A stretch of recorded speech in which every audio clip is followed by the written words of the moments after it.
سید علی شاہ گیلانی کی تیسری برسی پر مقبوضہ وادی میں مکمل ہڑتال۔ مقبوضہ کشمیر میں انتخابات کا اعلان۔ مودی حکومت نے تمام تر اختیارات گورنر کو دے دیے۔ 90 نشستوں پر مشتمل اسمبلی کے پاس تعلیم اور ثقافت کے شعبوں میں صرف برائے نام اختیارات ہوں گے۔ مقبوضہ کشمیر کی تازہ ترین صورتحال کیا ہے؟ السلام علیکم ناظرین، میں ہوں آپ کا میزبان عمر فاروق اور آپ دیکھ رہے ہیں میرا یوٹیوب چینل آگاہی 313۔ آج شیر کشمیر، فخر کشمیر سید علی شاہ گیلانی کی تیسری برسی عقیدت و احترام سے منائی گئی۔ برسی کے موقع پر مقبوضہ کشمیر میں شٹر ڈاؤن ہڑتال رہی اور مختلف علاقوں میں لوگوں نے احتجاج بھی کیا۔ آر پار کشمیریوں نے اس موقع پر ایک دوسرے سے یکجہتی کا بھی اظہار کیا اور سید علی گیلانی کی خدمات کو خراج عقیدت بھی پیش کیا۔ سید علی گیلانی 1929 میں تحصیل بانڈی پورہ کے گاؤں زڑی منج میں پیدا ہوئے۔ مسجد وزیر خان سے ملحقہ مدرسے اور اورینٹل کالج لاہور سے تعلیم حاصل کی۔ سیاسی کیریئر میں نیشنل کانفرنس، جماعت اسلامی اور تحریک حریت کے بھی رکن رہے۔ اخبار خدمت میں رپورٹر اور پتھر مسجد سری نگر اور انٹرمیڈیٹ کالج سوپور میں استاد کے منصب پر فائز رہے۔ وہ 1972 اور 1977 1987 میں مقبوضہ کشمیر کی قانون ساز اسمبلی کے رکن بھی منتخب ہوئے۔ سید علی شاہ گیلانی نے 1993 میں آل پارٹی حریت کانفرنس کی بنیاد رکھی اور 1998 سے 2006 تک 3 مرتبہ وہ حریت کانفرنس کے چیئرمین بھی رہے۔ 2015 میں آل پارٹیز حریت کانفرنس کی قیادت نے سید علی گیلانی کو تاحیات چیئرمین منتخب کیا۔ شیر کشمیر سید علی گیلانی 2010 سے وفات تک 11 سال غاصب ہندوستانی حکومتوں کے حکم پر نظر بند رہے۔ علی گیلانی کا پاسپورٹ 1981 سے بھارتی حکومت نے ضبط کر رکھا تھا۔ علی گیلانی 1 ستمبر 2021 کو حیدر پورہ سری نگر میں خالق حقیقی سے جا ملے۔ وفات کی خبر ملتے ہی خوفزدہ مودی سرکار نے وادی بھر میں کرفیو لگا دیا، انٹرنیٹ اور ذرائع ابلاغ معطل کر دیے گئے۔ سید علی گیلانی کا جسد خاکی پاکستانی پرچم میں لپیٹ کر لحد میں اتارا گیا۔ سید علی گیلانی وفات پر قومی اسمبلی میں غائبانہ نماز جنازہ اور قومی پرچم سرنگوں کیا گیا۔ علی گیلانی بھارت کے ناجائز قبضے کے خلاف اور کشمیر کے پاکستان سے الحاق کے سخت ترین حامی تھے۔ عمر بھر غاصب بھارتی افواج کے مظالم، انسانی حقوق کی خلاف ورزیوں اور مقبوضہ کشمیر کے عوام کی آزادی کے لیے اپنی آواز بلند کرتے رہے۔ سید علی گیلانی نے بے شمار کتابوں کے مصنف بھی تھے، جس میں روداد قفص، نوائی حریت، بھارت کے استعماری حربے سمیت 21 تصانیف تحریر کی، جس میں صدائے درد، ملت مظلوم اور مقدمہ حق اور پیغام آخری کے مصنف بھی تھے۔ تحریک آزادی میں گراں قدر خدمات کے اعتراف میں حکومت پاکستان نے سید علی گیلانی کو اعلیٰ ترین سول نشان پاکستان سے بھی نوازا۔ تو یہ تو سید علی گیلانی مرحوم کا خدمات کا مختصر تذکرہ تھا۔ ان کی خدمات اتنی زیادہ ہیں کہ ان پہ کئی کتابیں لکھی جا سکتی ہیں۔ وہ پاکستان کے سخت ترین حامیوں میں شمار کیے جاتے تھے۔ وہ پاکستان کو یہ کہتے تھے کہ ہم پاکستانیوں سے زیادہ پاکستانی ہیں، اور انہوں نے کبھی بھی اپنے موقف میں لچک نہیں دکھائی۔ انہیں پاکستانی حکمرانوں سے جنہوں نے مقبوضہ کشمیر کے حوالے سے کبھی چشم پوشی کی یا نرمی کی، تو انہوں نے انہیں سخت آڑے ہاتھوں بھی لیا۔ بہرحال سید علی گیلانی کا چلے جانا ظاہر سی بات ہے کشمیری عوام کا ایک بڑا نقصان تھا۔ اب آتے ہیں مقبوضہ کشمیر میں انتخابات کی طرف۔ انڈین الیکشن کمیشن نے 2 ہفتے قبل مقبوضہ کشمیر میں انتخابات کروانے کا اعلان کیا ہے۔ نئی دہلی میں صحافیوں سے بات چیت میں chief election commissioner Rajiv Kumar نے کہا کہ طویل عرصے کے بعد جموں کشمیر میں انتخابات ہونے ہیں۔ علاقائی اسمبلی کے لیے پولنگ 18 ستمبر سے 1 اکتوبر کے درمیان 3 مرحلوں میں ہوگی۔ ووٹوں کی گنتی 4 اکتوبر کو ایک ہی وقت میں کی جائے گی۔ الیکشن کمیشن کے مطابق مقبوضہ جموں کشمیر اسمبلی انتخابات میں کل 87 لاکھ رائے دہندگان اپنا حق رائے دہی استعمال کریں گے۔ مقبوضہ جموں کشمیر کی اسمبلی کی نشستوں کی کل تعداد 90 ہے، جن میں سے 43 جموں جبکہ 47 مقبوضہ وادی کشمیر کے لیے مختص ہیں۔ سوال یہ ہے کہ ان انتخابات کے بعد کیا مقبوضہ کشمیر کے عوام کو ان کے حقوق مل جائیں گے؟ انہیں آزادی نصیب ہو جائے گی؟ کیا ان کا جو بنیادی نعرہ ہے جو اس کے لیے وہ جدوجہد کر رہے ہیں وہ انہیں حاصل ہو جائے گا؟ انتخابات کے بعد ہوگا کیا؟ 90 نشستوں پر مشتمل اسمبلی کے پاس تعلیم اور ثقافت کے شعبے میں صرف برائے نام اختیارات ہیں۔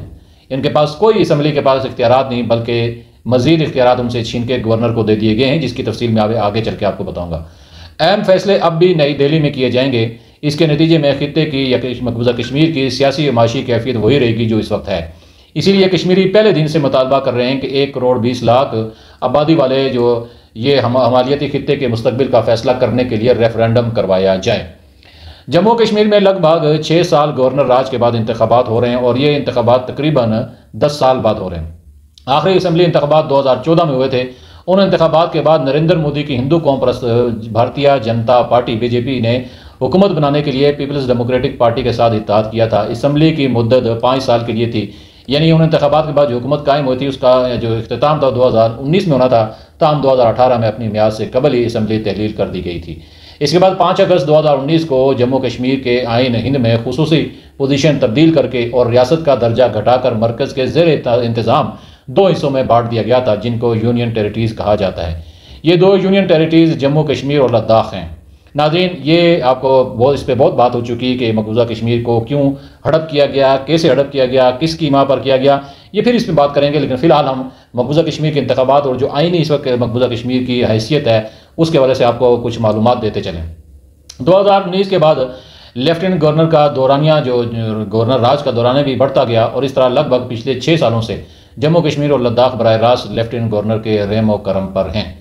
اب مقبوضہ کشمیر میں گورنر راج کی لمبی تاریخ ہے۔ پہلی دفعہ گورنر راج 1977 میں شیخ عبداللہ کی حکومت گرنے پر لگایا گیا تھا، اور یوں کل 8 بار گورنر راج لگ چکا ہے۔ سب سے لمبے دورانیے والا گورنر راج 1990 تا 1996 تھا، جب بھارتی حکمرانوں نے مقبوضہ کشمیر کے باسیوں پر عرصہ حیات تنگ کر رکھا تھا، اور گھر گھر تلاشی کے دوران ہزاروں کشمیریوں کو شہید و زخمی کیا گیا، لاپتہ کیا گیا، بستیوں کی بستیاں اجاڑ دی گئی، اور تحریک آزادی کے نام پر جو لوگ باہر نکلے انہیں غائب کر دیا گیا، اور یہ سلسلہ اس کے بعد تاحال جاری ہے۔ پہلے صرف گورنر راج میں یہ کام ہوتا تھا، اب جو وہاں حکومتیں بنی اس میں بھی یہ ہوتا رہا۔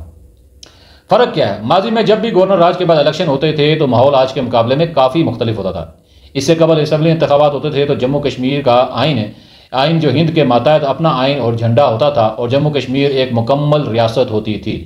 حالیہ انتخابات ایک ایسے ماحول میں ہو رہے ہیں جس میں جموں کشمیر براہ راست مرکز کے زیر انتظام ایک یونین ٹیریٹری ہے۔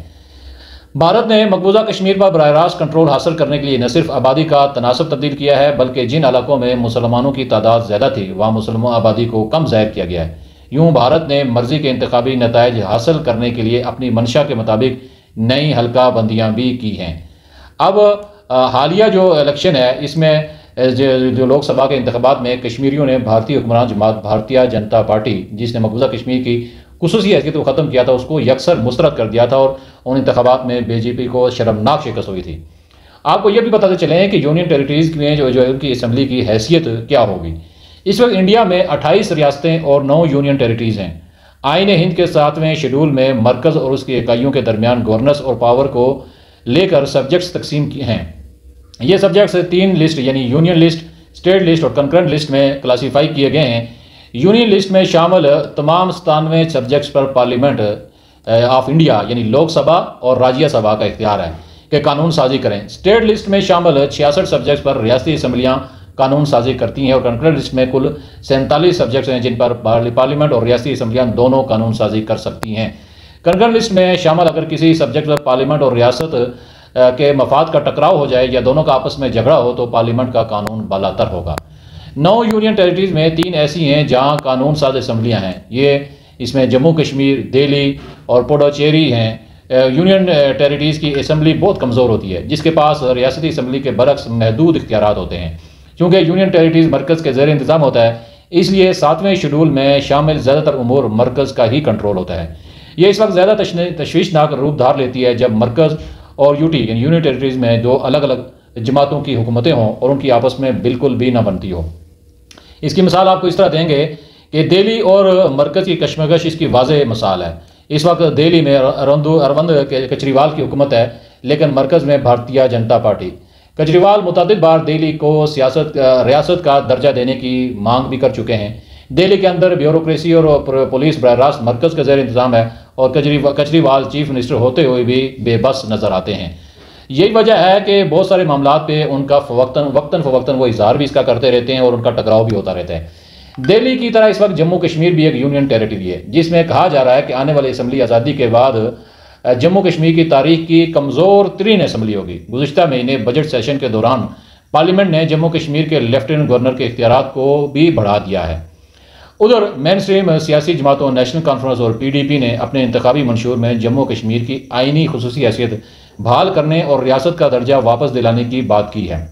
بی جے پی یہ وعدہ تو کرتی ہے کہ موضوع وقت آنے پر اس کو ریاستی درجہ دے دیا جائے گا، تاہم اس کی حکمت عملی واضح نہیں ہے اور نہ ہی یہ سمجھ آ سکی ہے کہ ان کے نزدیک موضوع وقت کی تعریف کیا ہے۔ ادھر مقبوضہ ریاست جموں کشمیر میں ریاستی اسمبلی کے انتخابات سے قبل بھارت کی جو مرکزی وزارت داخلہ نے ایک نوٹیفیکیشن کے ذریعے لیفٹیننٹ گورنر منوج سنہا کو درجہ 4 سے لے کر اعلیٰ سطح تک بیوروکریسی، پولیس اور سول انتظامیہ کی تقرریوں، تعیناتیوں اور تبادلوں کے وسیع تر اختیارات دے دیے ہیں۔ سیاسی مبصرین کا کہنا ہے کہ بھارتی حکومت کو یقین ہے کہ اس کی جماعت بھارتیہ جنتا پارٹی مقبوضہ جموں کشمیر میں حکومت نہیں بنا سکتی، لہٰذا جو بھی نو منتخب حکومت یا جو وزیر اعلیٰ ہو کٹھ پتلی حکومت ہو اور اس کی کابینہ اور سیکرٹریز کو مقبوضہ جموں کشمیر کے لیفٹیننٹ گورنر سے کم تر اختیارات دیے جائیں تاکہ طاقت اور اختیارات کا منبع مقبوضہ جموں کشمیر میں وزیر اعلیٰ کے دفتر کے بجائے لیفٹیننٹ گورنر منوج سنہا کا راج بھون رہے۔ خیر یہ تو ان کے ایجنڈا ہے اور ان کا ظاہر سی بات حربہ ہے، دیکھتے ہیں مقبوضہ کشمیر کے عوام اس پر کیا رد عمل دیتے ہیں۔ بھارت کا مقبوضہ کشمیر میں انتخابات کا مقصد عالمی رائے عامہ کو گمراہ کرنے کی بھی کوشش ہے۔ بھارتی فوج جس طرح سے بے گناہ کشمیریوں کو آزادی پسند یا حریت پسند یا مجاہدین قرار دے کر شہید کر رہی ہے، اس سے عوام کے دلوں میں ان کے خلاف نفرت مزید بڑھ رہی ہے۔ مجاہدین بھی اپنی جانوں کے نذرانے پیش کر کے جدوجہد آزادی کی نئی تاریخ رقم کر رہے ہیں۔ مقبوضہ کشمیر کی یہ صورتحال بھارتی قیادت کی آنکھیں کھولنے کے لیے کافی ہونی چاہیے، مگر نریندر مودی اقتدار کے نشے میں دھت مقبوضہ کشمیر کے عوام پہ ظلم و ستم کے پہاڑ توڑ رہا ہے۔